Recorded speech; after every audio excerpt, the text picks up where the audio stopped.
पल मुझे चाहे चुम्मा करके तो आवा खोल के कहा के तो चुम्मा मुझे करो ना या पसे। लो जी, आ गया सुपरस्टार खेसारी लाल यादव का एक और ज़बरदस्त हिंदी गाना। जी हाँ, जैसे कि आप सभी खेसारी लाल यादव का गाना कोलगेट गाना, जो कि काफ़ी दिनों से इंतज़ार कर रहे थे, फाइनली इस गाने को रिलीज़ कर दिया गया है, जिसे दर्शक बड़ी मात्रा में पसंद कर रहे हैं। आपको बता दें, इस गाने का वीडियो रिलीज़ किया गया है नाउ भोजपुरी चैनल पर, और इस गाने को रिलीज़ हुए अब तक 2 घंटे हो गए हैं। 2 घंटे में इस गाने को 4 लाख लोगों ने देख लिया है। फिलहाल ये गाना अब सोशल मीडिया पर वायरल होना शुरू हो चुका है, जिसे दर्शक इस गाने को बड़ी मात्रा में पसंद कर रहे हैं और इस गाने पर जमकर ठुमका लगा रहे हैं। जैसे कि आप सभी जानते हैं कि सुपरस्टार खेसारी लाल यादव अपने फैंस के लिए कुछ नया लेकर आते हैं, तो उन गानों को दर्शक बड़ी मात्रा में पसंद करते हैं। गाने में आप लोग देख सकते हैं खेसारी लाल यादव का ज़बरदस्त अंदाज। इस गाने को खेसारी लाल यादव ने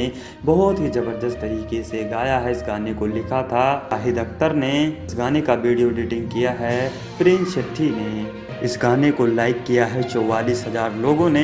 फिलहाल ये गाना तेज़ी से काफ़ी ज़्यादा वायरल हो रहा है कि भाई खेसारी लाल यादव की इस गाने का वीडियो क्वालिटी कुछ अलग ही है, जो कि आप लोग देख सकते हैं। जिस वीडियो में खेसारी लाल यादव का हम ज़बरदस्त अंदाज देख रहे हैं, खेसारी लाल यादव के साथ ज़बरदस्त रील नज़र आई है। अगर आप लोगों ने नहीं सुना है गाना तो चाहिए सुनिए और अपना प्यार दीजिए और इस गाने को ज़्यादा से ज़्यादा शेयर कीजिए।